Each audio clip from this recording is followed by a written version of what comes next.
Hey guys, we are actually outside in front of in front of my church here.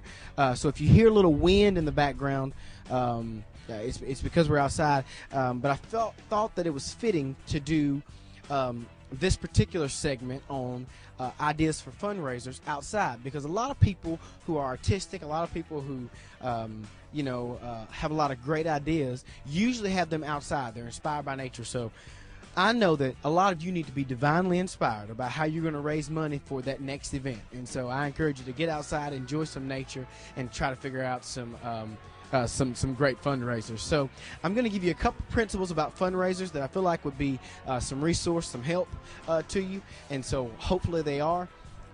Another thing is I have a whole list of fundraisers.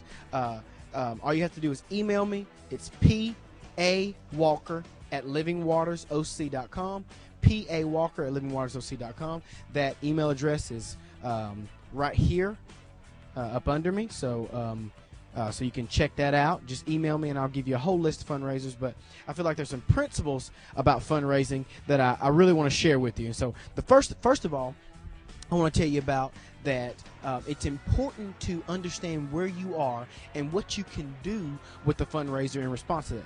So, for example, our particular church is located here in Southern California, and so we're really close to TBN Studios in Santa Ana.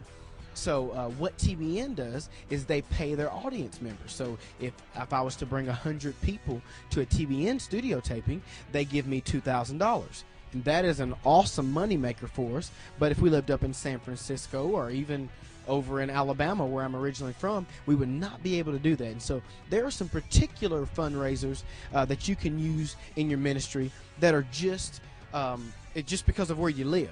For example, I've heard about somebody up in Michigan who their church is very, very close to a stadium. And what the stadium has allowed them to do is come in and be the workers for the stadium, and they get like 20% of the profit, and it is thousands of dollars for their youth ministry. Another friend of mine, their church parking lot is right beside one of the biggest fairs in Orange County.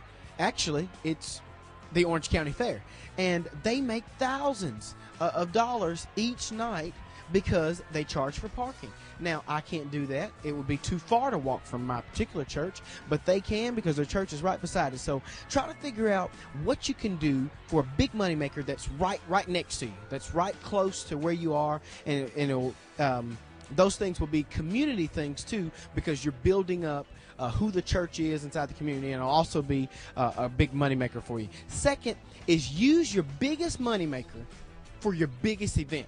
So, for example, if you're about to have a lock-in and your biggest moneymaker is, is a car wash, and you raise thousands of dollars from the car wash, don't do a car wash for your lock-in. Get your money for the lock-in somewhere else. With another event, maybe selling a couple of candy bars or something like that. Use your biggest event. Use your biggest fundraiser, your best fundraiser, your biggest moneymaker for your biggest event. And what happens with that is that when people see a big vision, they give big to it. And so you don't want to waste time, effort, energy, and money of your church people and people that you know and love for just a small event. Dream big, get big, God's big. And so use that.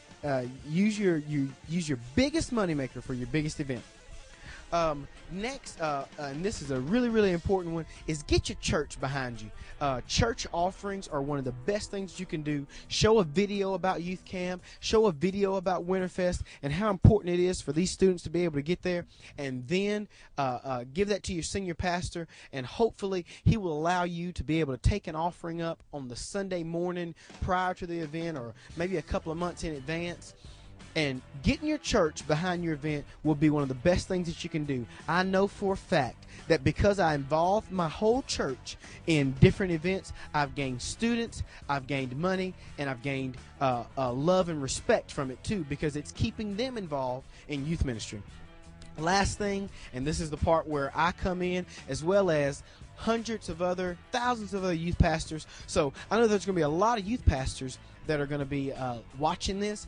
So I want you to send me in your ideas for fundraising, things that have been worked well for you, and then I'm going to compile a large list and email that out. So there'll be some things that I'm going to add to that. Hopefully you're going to add some things to that. And so all I want you to do is email me at pawalker@livingwatersoc.com and give me all your ideas for great fundraisers, and hopefully we can begin to resource all of Orange County, all of California, all of Nevada with great and wonderful ideas. One of the best kept secrets of youth ministry is to use other people's ideas and see what's working for them, how you can adapt it to work for you. So email me your great fundraiser ideas, and remember these 3 points when you are getting ready for your next fundraiser. God bless you.